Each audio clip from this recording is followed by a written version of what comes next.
Introvertendo, um podcast onde autistas conversam.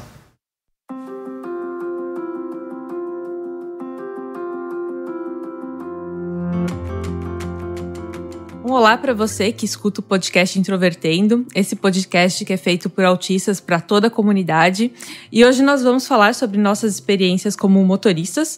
O meu nome é Thaís Mosken, eu vou ser host desse podcast hoje e nós estamos com alguns convidados e algumas pessoas do nosso elenco normal para conversar sobre isso. Eu sou o Thiago Abreu, sou jornalista, diagnosticado com autismo em 2015 e se eu me tornasse um multimilionário, a primeira coisa que eu faria na minha vida seria contratar um motorista particular, porque eu odeio dirigir.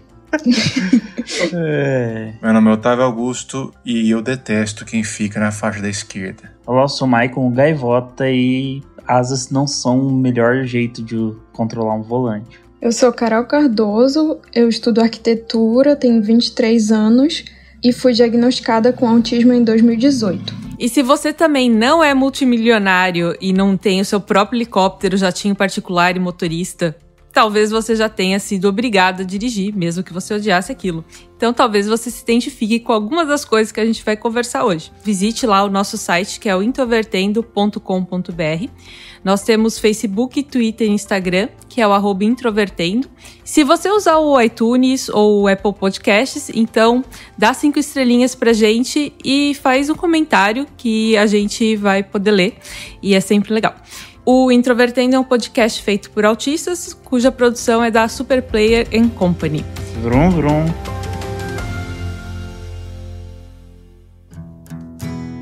Por que é que vocês começaram a dirigir, pessoal? Algumas pessoas só seguem a onda.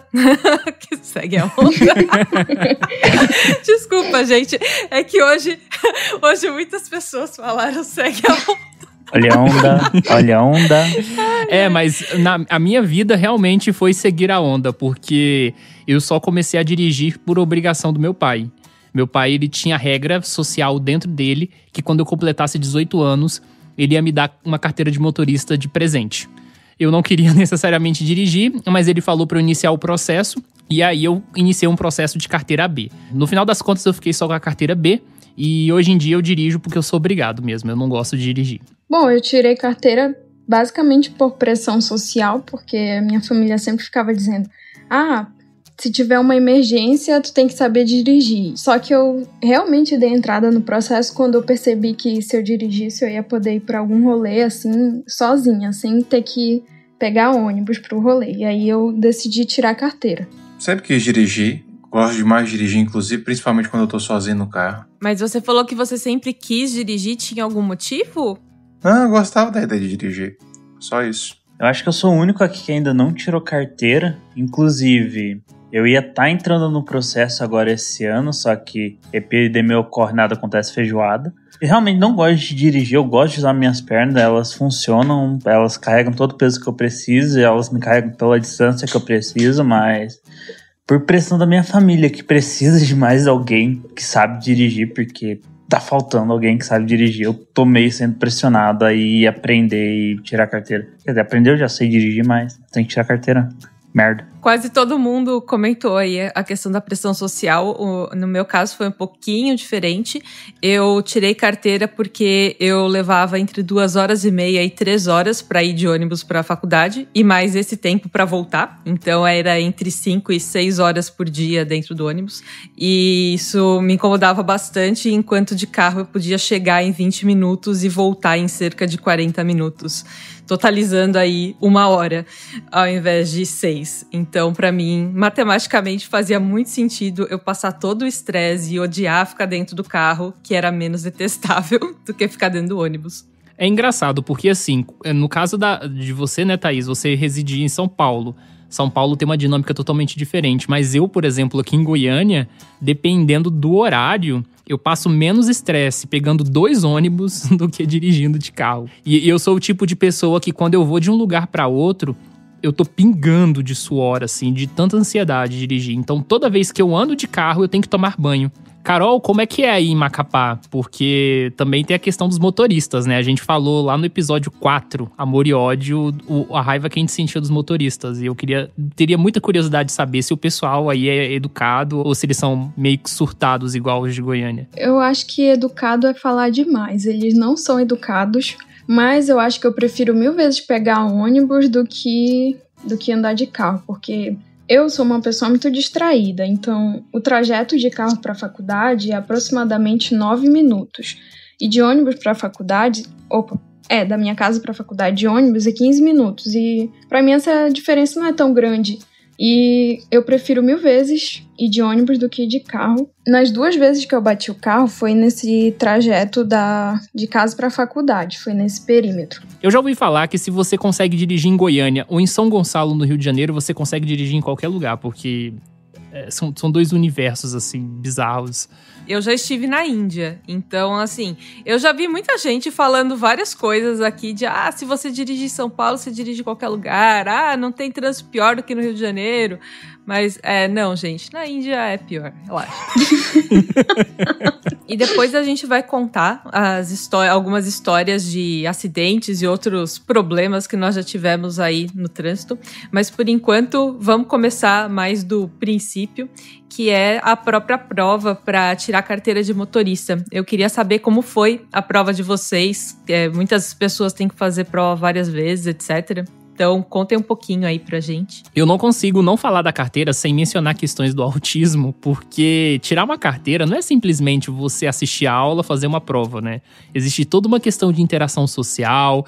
Eu comecei em dezembro de 2014 e minha carteira provisória chegou na minha mão em fevereiro de 2016, então durou bastante. Eu sei que eu fiz a prova, pelo menos a de carro, 4 vezes. E de carro, até que me dei bem, assim, o instrutor era gente boa, mas eu reprovei na prova 3 vezes até passar na 4ª. Na primeira vez eu quase passei, só que eu tive um ataque de ansiedade de uma forma que a minha perna tremia, e tremia de uma forma incontrolável. E aí, mesmo assim, eu ainda consegui manter o tranco, fiz a prova até o final, mas o carro apagou 2 vezes. Era muito difícil segurar na embreagem quando seu pé tá tremendo o tempo todo.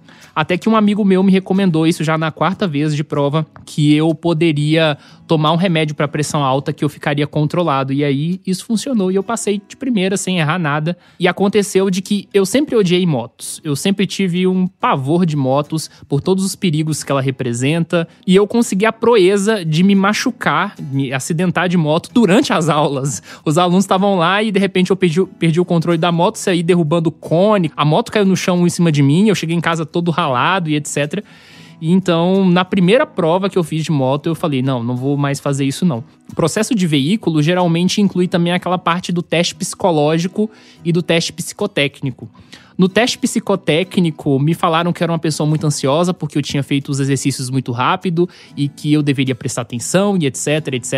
Levei lá Eu quase achei que eu ia ser reprovado no exame psicotécnico, pra falar a verdade. E aí, no negócio psicológico, eu fui atendido por uma psicóloga que gostava de discurso de autoajuda, que ficou fazendo pouco caso do meu diagnóstico de autismo, dizendo que era bobagem, que era só pra eu sorrir pro mundo, que o mundo ia sorrir pra mim, que não tinha nada a ver. E eu quase mandei ela se ferrar lá, mas obviamente eu queria uma carteira, então, né, obviamente eu não ia colocar todo o processo a perder. Mas, resumidamente, eu consegui minha carteira em 2016, dirijo de lá até então, e já me envolvi em 2 acidentes, mas depois eu conto sobre isso. Quando fiz meu processo, eu fiz 2 processos. Quando eu fiz o primeiro processo, eu reprovei 5 vezes, aí o processo expirou, e aí a segunda vez eu passei de primeira sem errar nada.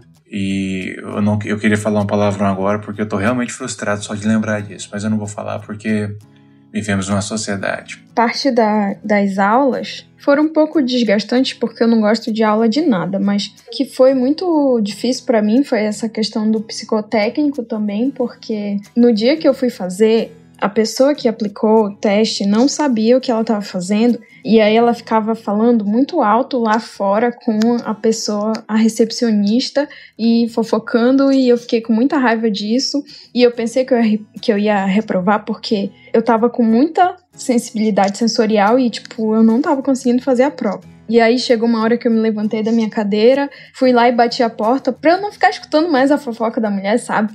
Só que aí no fim das contas eu não fui reprovada, ainda bem. porque eu achei que talvez eles pensassem, meu Deus, essa pessoa é desequilibrada. Mas não, deu tudo certo, eu passei. Eles querem testar, acho que se a gente não pula no pescoço deles, alguma coisa assim, aí a gente tá apto, entendeu? Porque acho que eles fazem de tudo pra ver se a gente é psicopata, não é possível. O Brasil é uma falha psicotécnica. A realidade é que o Brasil é um gigantesco surto coletivo, é isso que eu acredito. Eu tive que fazer a prova prática mais ou menos 5 vezes, mas eu só reprovei 3 vezes. 2 vezes o meu carro deu problema. Nesse meio tempo, eu tive que mudar de autoescola, porque a gente já estava cansado de eu ter que fazer a prova e o carro não dá certo. Então, eu mudei de autoescola entre a 4ª prova e a 5ª, que foi a última que eu passei. Eu tive que mudar de carro e isso foi muito difícil, porque eu fiz o processo todo das aulas com um carro, e aí quando foi no final eu tive que trocar, e depois eu tive que trocar de novo. Nossa! Sem dúvida isso me prejudicou demais, mas assim, eu acho que no dia que eu passei eu fiquei tão feliz que eu resolvi fazer um bolo, e eu fiz um bolo só pra mim de comemoração de carteira. Eu tive um problema meio diferente no aspecto de que me deixaram por último e eu tava bem nervosa aquele dia. E chegou um determinado ponto que já tinha ido quase todo mundo e não tava em ordem alfabética nem nada. Eu perguntei, professor, o que tá acontecendo? Por que eu não fui chamada ainda? Aconteceu alguma coisa?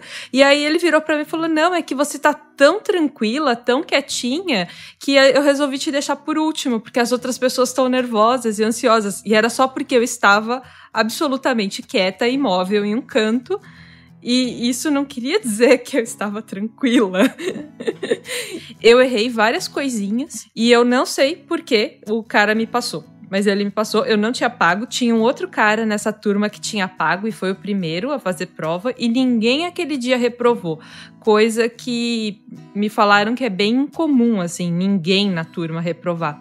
Bom, como a gente conversou agora, essa questão de dirigir é um problema desde o início, às vezes antes mesmo da gente tirar a carteira já é difícil. Então eu queria que vocês contassem ao longo do tempo que vocês dirigiram, ou mesmo outras histórias que vocês já estiveram presentes, mas pontos de dificuldade e de estresse que vocês têm no trânsito quando vocês estão dirigindo. O que eu tenho mais estresse, mais dificuldade assim, quando eu dirijo, é música. É difícil eu conseguir dirigir com música, principalmente porque se aparece uma música que eu não gosto, eu vou ficar muito agoniada para mudar. Outra coisa é a minha hipersensibilidade a barulhos e coisas que acontecem do nada, assim, sabe? Tipo, eu não tenho sensibilidade para barulhos altos, eu tenho sensibilidade para barulhos inconstantes. Então, tipo, um barulho do nada, assim, isso é muito comum de acontecer no trânsito. Outra coisa que é, tipo, horrível pra mim é celular. Então, tipo, eu preciso deixar meu celular no silencioso, porque se eu receber alguma notificação, isso vai me bagunçar todo. E até hoje eu não entendo como tem gente que mexe no celular dirigindo. Tipo assim, eu acho isso muito surreal, fora da realidade. E outra coisa, por último, é quando eu dou carona pra mais de 4 pessoas. Que não pode, na verdade, né? É, quando eu dou carona pra, tipo, mais de 3 pessoas, na verdade. Porque as pessoas têm dificuldade de ficar caladas e assim, eu amo dar carona. Mas quando as pessoas que eu tô dando carona conversam, eu não consigo. E aí eu já fui a motorista do rolê e isso me deixou completamente exausta. Eu me perdi várias vezes na rua, entrei em várias ruas erradas porque eu não tava conseguindo lidar com um carro cheio de gente. Nossa, quando você falou de andar com mais de 4 pessoas, eu imaginei alguns amigos seus escondidos no porta-mala, sabe? Alguma coisa assim.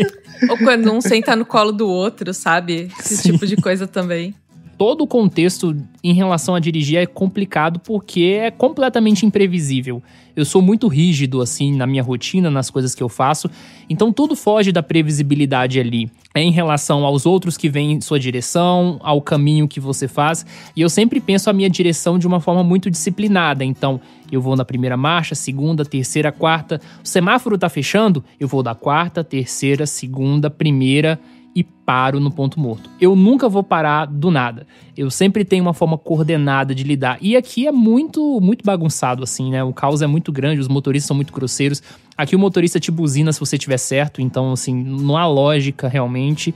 Mas eu percebo que eu tenho uma reação completamente incomum, uma reatividade bizarra, assim, ao ponto de eu tô num dia tranquilo, tô num caminho que eu conheço, tá tudo aparentemente certo, e eu tô lá suando, desesperado. Então, eu geralmente evito bastante dirigir. Eu já dirigi com o Otávio estando perto, já dirigi dando carona pro Michael, também pro Marcos, que já saiu do podcast, pro Luca. Eu acho que eu já dei carona pra maioria das pessoas que estão na equipe do podcast, e eu acho que todos eles podem afirmar o quanto que eu fico tenso, assim, quando eu dirijo. Ele realmente fica. Quanto a mim, assim, meus primos dirigem há mais tempo que eu, e eles já comentaram que o quão colérico eu fico no volante, velho. Eu não fico ansioso. Não, você fica até estiloso, assim, começa a ouvir uma música, consegue gerenciar uma ligação, assim. Eu fico, assim, impressionado com a sua habilidade. Tanto é que a Jordana, naquele episódio, né, do relacionamento, ela falou que ela tem raiva do tanto que da sua rodatória é perfeita, sabe? Ela tem ódio da sua perfeição. É verdade. Mas quando alguém erra, velho, eu grito. E quando eu erro, eu grito. Se eu cometo um erro, eu grito também. E eu grito, desculpa! Eu grito, foi mal, desculpa várias vezes. Se eu encontrar com um cara no sinal, eu falo, velho, 1000 desculpas, eu errei lá atrás, a culpa não foi sua, não vou fazer de novo. Digamos assim, eu sou muito comunicativo. Demais, extremamente expressivo. Eu não buzino em hipótese alguma. Eu só buzino se eu tiver com chance iminente de morrer, mas eu não uso buzina nem de forma alguma. Eu detesto quem dirige devagar na esquerda, e eu me detesto, porque às vezes eu dirijo devagar na esquerda. Eu tenho mais raiva de quem na faixa da direita fica jogando luz. Porque se você está na faixa da direita, já é porque você está indo mais devagar, provavelmente você está tentando se localizar, alguma coisa assim. Não adianta a pessoa encostar em você e jogar luz, porque não tem pra onde você ir, a não ser que você jogue o seu carro no acostamento, que você não pode fazer. Esse, pra mim, é um dos pontos que me incomodam bastante. Quando eu vejo alguém fazendo isso, eu ando mais devagar ainda, velho. Você quer ver o circo pegar fogo. Eu quero, assim, só falta... Eu tô faltando, assim, parar o carro, pegar o extintor e já entendeu. GTA. Não, mas nesses casos, eu também muitas vezes desacelero mais ainda pra pessoa ver que é pra ela ir pra esquerda e me ultrapassar. Tipo, eu não vou tentar te impedir de me ultrapassar, moço. Vai pra lá, some daqui e me deixa em paz. O que me causa mais estresse são as outras pessoas. Então, mesmo quando as outras pessoas estão relativamente distantes, eu acabo ficando muito preocupada quando eu tô dirigindo. Se eu não tô atrapalhando alguém, se eu não estou fazendo alguma coisa errada que vá prejudicar outra pessoa. Então eu fico tentando olhar em volta, tentando olhar todos os retrovisores, e aí eu tenho dificuldade de me concentrar no que eu tenho que fazer, em pra onde eu tenho que ir, em olhar os retrovisores para ver se tem gente em volta, decidir o que eu vou fazer a seguir. Essa questão de ter que gerenciar várias coisas me deixa muito nervosa. Me cansa muito, principalmente. Mesmo quando eu tô em um trajeto conhecido e que eu não esteja ansiosa, de fato, eu acabo ficando exausta de dirigir, mesmo que seja só um pouco. Acho que justamente a questão de eu sempre tomar cuidado com o que eu tô fazendo e tentar me planejar bastante acaba me prejudicando nesse aspecto, porque o planejamento, quando você está dirigindo, acaba não sendo muito a longo prazo, né? Você vai ter algumas informações e tem que refazer o seu planejamento a cada nova informação que chega. E eu sempre tive muita dificuldade de ir para lugares novos. Tem muita coisa que é um pouco de regra social no trânsito, digamos assim, que é tão difícil de entender como uma regra social entre pessoas. E agora que a gente já falou de vários pontos que incomodam a gente no nosso dia a dia como motorista, então vamos contar um pouquinho das nossas histórias, alguns acidentes que nós já tivemos, e tomara que também sirva para as pessoas perceberem que se elas estão cometendo um erro, não estão sozinhas. A gente erra, mas eu acho importante a gente tentar ir melhorando com o tempo. Deixa eu contar como que eu aprendi a dirigir, porque, como eu comentei, eu já sei. Realmente eu não entendo porque as pessoas têm tanta dificuldade, porque não tem muito segredo na parte da operação. Primeira vez que me deram um volante pra dirigir, eu acho que eu tinha 14 ou 15 anos. E me pegaram uma S10 4x4. Exatamente o carro ideal pra você dar uma pessoa pra dirigir pela primeira vez, assim. E surpreendentemente foi de boa. Eu fui, liguei, tirei do ponto morto, engatei, andou tranquilinho. Tava numa estrada de terra, então de boa, tranquilo. Eu andei um pouco, beleza. Tava com meu tio do lado, tava querendo me ensinar. Ele falou, agora para. Eu, com toda a minha inocência, ainda eu não tinha descobrido que existia algo chamado física e gravidade. Me veio que era algo perfeitamente plausível e capaz de se fazer, de simplesmente pisar no freio com tudo. Ainda era um carro de quase 2 toneladas, então eu peguei, simplesmente botei o pé com tudo, sem dó, quase quebrei o freio. Ainda bem que eu sempre usei cinto dentro do carro, meu tio voou. Logo na primeira vez. Nossa, eu tenho uma história semelhante. Então, né, eu também já tive a oportunidade de dirigir um trator, acho que foi ano passado, inclusive. Tava no sítio de uns amigos, a gente tinha terminado a feira da cidade, tinha ido com eles, estavam terminando de fazer a silagem do milho pra guardar pras vacas. Daí eles queriam ir lá pescar, no rio que tinha perto lá da chácara. Eles falaram, pega o trator aí, vamos lá. Ah, pega e dirige você aí.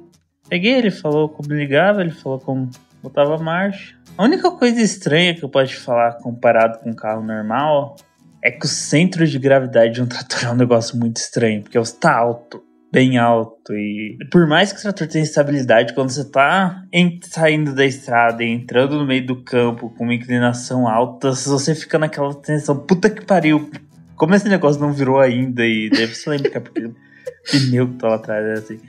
No final disso eu não parei de tudo, eu descobri o segredo de que você pode apertar com calma o freio, você não precisa chutar o freio com toda a sua vontade. Então foi um sucesso, eu consegui dirigir ali quase 1 quilômetro tranquilo. Imagina como que é dirigir a colheitadeira, porque aquele negócio é alto pra caramba, cara. Eu acho que é uns 2,5 metros, quase 3 de altura. Quando você falou de trator, eu lembrei daquele vídeo do Paulo Cogos. Eu quero andar de tanque, filha da puta. Eu já quebrei um trator. De brinquedo? Não, um trator. O que aconteceu? Eu tinha uns 8 anos, certo? E eu tava na casa dos meus avós. Meu avô tinha uma oficina. E um cara deixou, não sei por qual razão, um trator na oficina dele. E eu tava sem o que fazer, o que eu fiz? Eu subi no trator e inventei que eu tava numa nave espacial, certo? E aí eu fui mexendo em todos os controles do trator, certo? E na manhã seguinte o cara veio pegar o trator. E o cara ligou o trator com todas as configurações alteradas por mim, certo? Velho, o trator, eu acho que quebrou o eixo. Eu não estou exagerando. E assim, trator é um negócio que quebra toda hora, mas cara, quebrar o eixo, puta que pariu.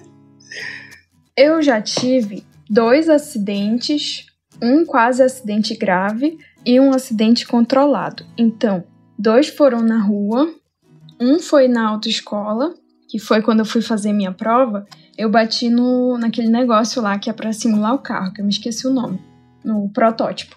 E nos 2 acidentes que eu tive, um foi que eu tava indo pra casa da minha amiga, que era perto da universidade, 2 caras numa moto bateram por trás, então a culpa não foi minha. Só depois que eu vi e que tinha batido e que o cara tinha arrebentado o dedo dele, saiu sangue, e quando eu vi o sangue, a minha cabeça só faltou explodir, assim, porque eu sou uma pessoa que não consegue ver sangue. Eles que tinham sido os culpados, só que eu não consegui me comunicar, tipo, sei lá, não tava no meu estado normal, então eu não consegui pensar. Eu não lembro direito o que aconteceu depois. No outro acidente, isso já foi por causa daquela coisa que eu disse, que meu celular precisa sempre estar no silencioso. E nesse dia, por um motivo bem específico, eu não deixei no silencioso. E a minha amiga me ligou na hora e, tipo, na hora que eu vi que o meu celular tava tocando, tava chovendo e aí eu bati por trás num outro carro. Eu também não sei contar, desculpa, gente, não sei contar a história de acidente. Não se preocupe, ok? Mas eu acho que é legal ter mencionado que não consegue lembrar, porque tem situações, assim, de muito estresse que as pessoas realmente não lembram. É tipo a Thaís falando que ela não lembra do período da graduação dela, quando ela teve depressão, assim. Tem coisas que a gente apaga da memória e não consegue descrever. É tipo eu, basicamente, não lembrando da minha vida inteira. Porque você escolheu como é que fala, esse estilo de vida, né? O Michael fez uma lobotomia. Não. Só falando rapidinho que eu também não lembro da graduação direito por causa de depressão, mas enfim. Nesse dia que eu bati era um Uber. E por sorte o cara foi muito, muito gentil. Tipo assim, ele falou, fica tranquila, não sai daqui enquanto tu não te acalmar, é melhor tu não dirigir. Aí ele me deu o telefone dele pra eu ligar depois e foi isso. E o ruim era que os meus pais iam viajar no dia seguinte e eu ia ficar sozinha com o carro. E nesse tempo todo, não ia ter como consertar direito o carro porque eles iam viajar e etc. E foi muito ruim, eu levei muito ralho. Eu acho que o acidente que talvez teria sido mais grave só foi evitado porque o instrutor da autoescola tinha aquele freio dele lá, né? Porque quase que eu bato no lado de um outro carro que tava vindo. E aí ele freou e ainda gritou comigo dizendo que eu, sei lá, não lembro. Eu acho que eu sou uma motorista muito ruim, porque às vezes é 1 segundo, sabe? Por isso que eu fico tão nervosa de dirigir, porque as coisas acontecem em 1 segundo. É tipo aquilo que o Thiago falou, que é muito fácil perder o controle da situação, porque acontece muita coisa ao mesmo tempo. Eu acho que esse acidente do dia que tava chovendo poderia ter sido muito pior, sabe? Se fosse 1 segundo a mais, eu podia ter atropelado alguém, ou podia ter desviado muito pra esquerda, que tava vindo do outro lado. Foi numa rodovia isso, e as pessoas estavam em alta velocidade. E por isso que, desde então, eu acho que eu dirigi 2 vezes só. Isso foi no começo desse ano. E tem a questão do isolamento também, né, que eu não tava saindo de casa. Mas também eu tenho certeza que tem a ver com o fato de que eu fiquei meio traumatizada, sabe? Então, se eu puder evitar dirigir, eu evito, porque se eu puder pegar um ônibus, eu pego, porque é muito menos estressante do que passar por isso de novo, sabe? Eu lembro a primeira vez que eu dei uma batidinha também na traseira do carro de uma moça. Eu tava perto da minha faculdade, era uma entrada de um lado que eu tinha que passar por 4 faixas. Eu chegava do lado esquerdo e eu tinha que ir pro extremo do lado direito.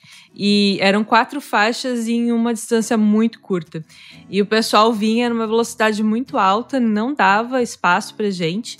E tinha um semáforo ali na frente. E quando o semáforo fechava, eles todos grudavam, todos os motoristas grudavam um atrás do outro, naquele esquema de como se um carro passando entre eles fosse fazer diferença na vida deles. E aí eu tava tentando olhar pra quem tava vindo atrás pra conseguir ir pra direita, dando seta e tudo mais, só que isso muitas vezes não importa para as pessoas.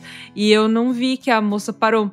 E no final eu fiquei muito nervosa, eu também comecei a chorar ali, falei, não moça, eu vou pagar e tal, me dá, eu te passo meu contato e dei pra ela o meu celular, mas eu acho que ela ficou com tanta pena de mim, que eu falei, eu tô tentando chegar ali naquele portão, mas as pessoas não dão espaço, ninguém dá espaço, você não me deu espaço, você passou na frente, por quê? Eu podia estar só naquela faixa ali do lado, e aí no final ela nunca me ligou. Eu não fiz esse drama todo pra ela não cobrar, sabe? Foi porque realmente era uma coisa que é uma coisa que me incomoda. Eu acho que pode se chamar até de egoísmo mesmo, nesse aspecto de você não perceber que tem uma pessoa tentando entrar ali, que você pode dar espaço para uma, não precisa dar para todo mundo, não é que você vai parar ali e deixar 10 pessoas passarem na sua frente. Deixa uma, aí a próxima pessoa deixa outra, e por aí vai. É o que eu já ouvi ser chamado de efeito zíper. Tipo, vai um de um lado, depois vai o outro do outro lado, para os dois lados irem fluindo, ao invés de um lado ficar travado e, às vezes, comprometido nesse sentido. Às vezes uma pessoa tá tão cansada de ficar ali esperando que ela vai tentar entrar em um momento indevido, vai ter mais dificuldade e aí pode causar um acidente. Um outro acidente que eu estive também, teve um pedestre que passou correndo na frente em uma rotatória, mas tinha a faixa de pedestre ali. E aí eu fui parando e pra mim dava muito tempo do carro atrás de mim parar, ele tava bem longe, só que eu acho que ele tava conversando, sei lá, e no final ele bateu, ele nem discutiu sobre de quem era a culpa, ele falou que era dele mesmo e tal, só que ele não atendia o celular quando eu ligava pra ele pagar.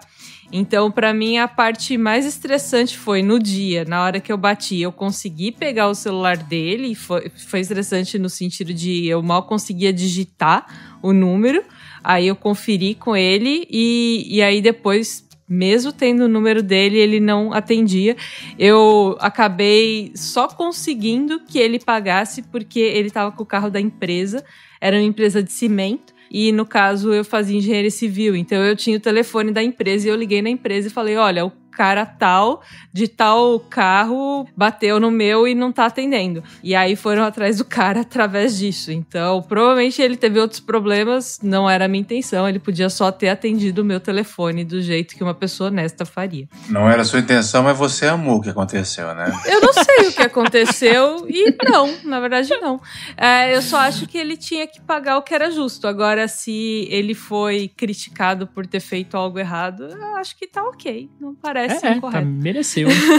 E aí teve um outro caso que não foi um acidente de trânsito, mas que foi uma situação com o carro, que eu tava chegando pra fazer caminhada em um local relativamente estreito lá na faculdade, e era bem cedo, ainda não tinha nascido o sol, e aí um cara encapuzado de máscara entrou na frente, assim, da rua, e eu não ia conseguir passar com o carro ali pra frente. E aí eu tive que tomar uma decisão muito rápida. E essa é uma questão que eu acho que acontece bastante quando a gente tá num carro. Como a Carol falou, uma questão de 1 segundo. Você, em 1 segundo, tem que tomar aquela decisão. E ela pode ser importante, pode mudar a sua vida. E aí eu tinha claro pra mim que eu não ia parar o meu carro pra aquele cara. Eu não sabia o que ele tinha, não sabia se ele ia atirar. Então eu tinha 2 opções, ou eu ia acelerar e passar por cima dele, ou eu ia acelerar e passar por cima do canteiro. Aí a primeira coisa que eu tentei fazer foi passar por cima do canteiro e deu certo, e aí eu saí acelerando loucamente pra longe.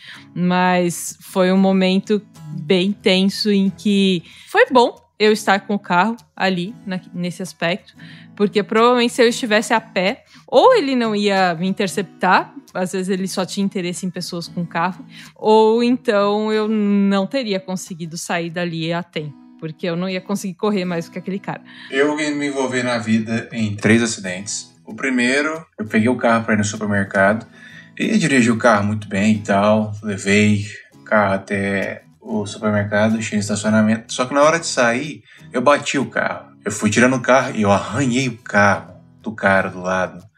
Assim, um arranhado de 60 centímetros de comprimento por uns 10 centímetros de largura. E aí eu fiquei desesperado, certo? Só que eu vi uma coisa. Não tinha estragado o carro da minha mãe e não tinha câmeras. Aí eu vazei de lá. E saí impune de um negócio desse. Eita. Mas, como eu falei, foi antes de eu tirar minha carteira, não vale. Então você tem que se entregar para uma delegacia o mais rápido possível. Não, a história que eu acabei de falar é inventada. Então, prosseguindo, o segundo, o que aconteceu? Esse segundo eu já tinha carteira, mas eu não errei. Quem errou foi meu irmão, a motoqueira e a cidade. Por quê? Porque eu tava num cruzamento muito ruim, muito movimentado, sem sinalização nenhuma. Eu avancei, a mulher avançou. Eu avancei porque o meu irmão me encheu o saco pra avançar. Eu avancei, eu não tava errado em avançar. E a mulher veio por trás de um carro e bateu em mim. E caiu e tal, mas deu tudo certo. Ela pediu desculpa, meu irmão pediu desculpa, só a cidade que não pediu desculpa. E a outra vez que eu bati o carro, meu irmão tava no carro também, me enchendo o saco. Aí, sem querer, eu dei ré e bati no EcoSport. Mas, felizmente, nenhum dos carros estragou, a gente pôde sair de lá sem nenhum outro problema. Eu tava lembrando que eu tive um namorado na época da faculdade, logo que eu comecei a dirigir. Eu acho que eu já estava com ele quando eu tirei carteira. E ele era muito desse tipo de ficar palpitando, que nem o Otávio falou do irmão dele, né? De ficar palpitando no que eu devia fazer. Ah, vai logo, vira pra não sei o quê. Ele falava direita e esquerda errado também. Ou ele falava em cima da hora, tipo, eu tô na última faixa da direita. Ele fala, vira à esquerda. E tem, tipo, 3 faixas entre eu e a esquerda. Eu falo, cara, não dá pra eu ir ali, eu não vou jogar na frente de todo mundo pra virar. E que ficava irritado comigo porque eu não fazia as coisas, sabe? E ele não sabia dirigir direito. Mas, gente, quem tava dirigindo era você, ele tinha que ficar quieto. Pois é, eu falei isso pra ele também algumas vezes. Eu falei isso pra ele. E aí, uma vez, eu tava tentando manobrar pra colocar em um lugar meio chato ali em casa, ele também palpitando. E aí eu falei, cara, na hora de tirar, então, quem vai tirar o carro vai ser você. porque senão você vai ficar me enchendo o saco. Ele falou, tá bom, eu tiro. Aí eu dei o carro pra ele bateu. Que ódio! Se fosse ainda dele, se ele tivesse pago ainda o conserto, beleza, eu só ia achar bizarro, engraçado e trollar ele. Mas quem teve que pagar fui eu no final, né? Que homem lixo. Eu quero fechar esse episódio com chave de ouro, contando algumas histórias, e vou tentar ser o mais rápido possível. Tem um vídeo lá no nosso canal do Introvertendo, de uma vez que nós fizemos uma sessão de fotos. Tava eu, Otávio, Marcos, Luca e o fotógrafo junto com a gente. Então, para as pessoas verem como é que eu dirijo, tá lá o vídeo com os bastidores. A primeira vez que eu bati teve um pouco a ver com o Marcos. Eu dei carona para ele do campus, né, da universidade até a casa dele, deixei ele em casa. E aí, na volta, eu tava muito cansado. Eu já tinha dirigido, sei lá, uns 10 a 15 quilômetros dentro da cidade. Tava esgotado. Entrei dentro de uma rua, assim, sem olhar direito. E aí vieram 2 motociclistas, bateram no carro, se esfolaram inteiramente. E aí, eles já desceram da moto, machucados, e falando, você é louco, e etc. E eu, todo tonto ali, né, de cansaço. Eles achando que eu ia fugir, etc. E eu tava lá na minha. Eles falaram, nós vamos chamar a polícia e etc. E eu não tinha carteira definitiva ainda. Tinha pouco tempo, na verdade. Foi bastante complicado. Eu achei que eu ia perder a minha carteira provisória se eles pistolassem muito. Mas aí a minha mãe chamou um ex-namorado da minha tia e ele ajudou bastante. Quando eu cheguei em casa, minha mãe viu que eu não estava bem e só falou, vai deitar e dormir. E aí, 2 dias depois, eu fui diagnosticado com pneumonia. E a segunda vez, eu não lembro quem estava comigo, se era o Luca ou se era o Marcos, realmente eu não lembro. Mas foi alguém que bateu assim de leve na parte de trás do carro, nem deu uma amassada. Acho que foi o Luca que tava. Aí o Luca desceu, deu uma olhada assim e falou, não deu nada não. E a gente fomos embora. Então foram coisas bem rápidas assim no geral. Mas eu, por exemplo, já bati o carro em estacionamento. O carro do meu pai era novinho, sabe? Eu destruí o carro do meu pai. Quer dizer, o carro tá bonito ainda até hoje, mas... Enfim, todas as batidas, todos os acidentes que aconteceram até hoje tiveram a ver comigo, assim, de uma forma geral. E sem falar das vezes também que eu sofri acidente por tabela junto com outras pessoas. O meu amigo Paulo, que apareceu no episódio 69, num dia que a gente tava na rua, ele tava ouvindo Raimundos, desconcentrado, e bateu atrás de uma Land Rover. E eu saí machucado. Acho que fica de lição também, não fique incomodando a pessoa que está dirigindo. Já é difícil dirigir sem ninguém incomodando. Aí quando a gente ainda tem que ouvir outra pessoa falando alguma coisa, perguntando, ou outra pessoa opinando sobre o que a gente devia fazer quando a gente não pergunta, isso torna ainda mais complicado e mais suscetível a causar um acidente no final. E é uma coisa bem chata mesmo. Acho que se você já dirigiu, você sabe disso. Então não faça isso com seus colegas. Não dirija cansado. Então são várias coisas que você pode tentar fazer por si mesmo para tornar a experiência de dirigir menos pior, mesmo que isso não te faça gostar dela, mas te traz um pouquinho mais de segurança.